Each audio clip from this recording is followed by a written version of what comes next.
Well, hello everyone.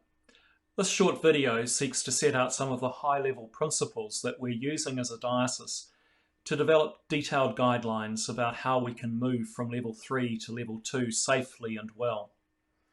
These detailed guidelines will come out on Monday the 11th of May in the evening, after the Cabinet has made the decision about exactly when we will move from level 3 to level 2 as a nation, and once we've seen if there's been any significant changes to the guidelines that are currently available on the government website and how those might affect us. So in the meantime, we felt it would be helpful for you to see the principles that we're using.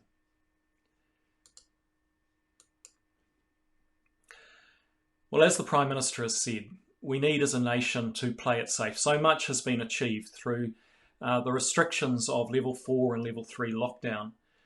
We are well placed as a country to return to social interaction, to return to our community lives, and to return to rebuilding the economy. But we need to play it safe. There's a wonderful principle in Philippians chapter 2, verse 4. Don't look merely out for yourself and for your own personal interests, but also look out for the interests of others. Under Alert Level 2, we need to work to reduce the risk to ourselves and others while we begin to explore what our new normal might look like. Where possible, we're still encouraged to limit contact, to stay home when we can, and to stay connected virtually.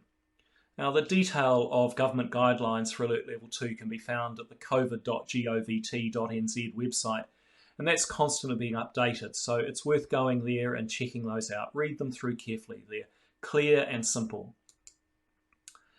One of the first principles that we're applying is this one of empowering local communities, local ministry units to be responsible for making your own assessment of your ability to meet level 2 requirements. And those requirements, once you've established them within the guidelines that we will offer, need to be adhered to. And guidelines will include strict social distancing, contact tracing and forms to use for that, health and safety requirements for a workplace such as the sanitising of all surfaces, making sure hand sanitizer is readily available, and making sure there's no physical contact, particularly hand-to-hand contact. A second principle is that we must protect the most vulnerable. And a significant proportion of our lay and ordained ministers are at a higher risk of the severe illness that can come through COVID-19. It includes our kaumatua, our elders, and those with underlying health conditions. It also includes Māori and Pasifika communities, who are at much higher risk as we move down through the alert levels. As Anglican ministers, we serve some of the most vulnerable in our community, and it's important that we maintain a priority of supporting those who are the most vulnerable. Similarly, another principle is the principle of the common good, which teaches us to seek what's best for everyone, beginning with the last, the lost and the least, the most forgotten. Ask, how can we still include those who could be excluded as we regather because they are vulnerable? How can we encourage them to participate? Can we continue to live stream? Can we direct them to live streaming services? How can we make sure that we maintain regular contact with those who will be isolated and potentially alone? We're encouraging you to start simply. Take small steps. Don't try to begin everything at once. Consider your first service, perhaps just gathering for prayer, a short service where you can rebuild or start to rebuild community and support for one another. Consider not making your first service a Eucharist with all of the added logistics that are required for a Eucharist.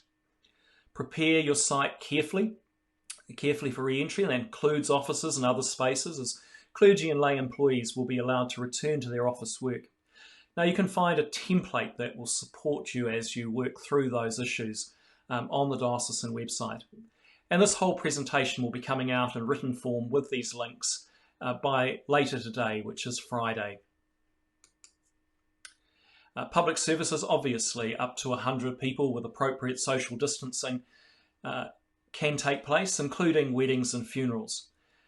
Communion in one kind will be permitted, and we will be offering guidelines about how to achieve that. Pastoral visiting, limited and controlled pastoral visiting will be permitted. We must continue to offer pastoral care, but we've got to be cautious when offering that in person. Got to limit the time spent, maintain physical distance, be careful of your hands, make sure they're sanitised before you enter and as you leave. Use best hygiene practices again. You know them. Wash your hands, cough into your elbow, sneeze into your elbow, maintain social distancing. Those basics are increasingly important as we move down through the levels. And so finally, just to reinforce, wash your hands, have no physical contact, cough and sneeze into your elbow, regularly disinfect surfaces, stay home and seek advice if you're unwell. My friends, there are some big challenges in the immediate future to ensure that we're well prepared for moving from level 3 to level 2. We need first and foremost to care for those who are the most vulnerable. Thanks so much for everything that you've been doing, and may God bless you as you make all the preparations required for this next stage of this COVID-19 journey.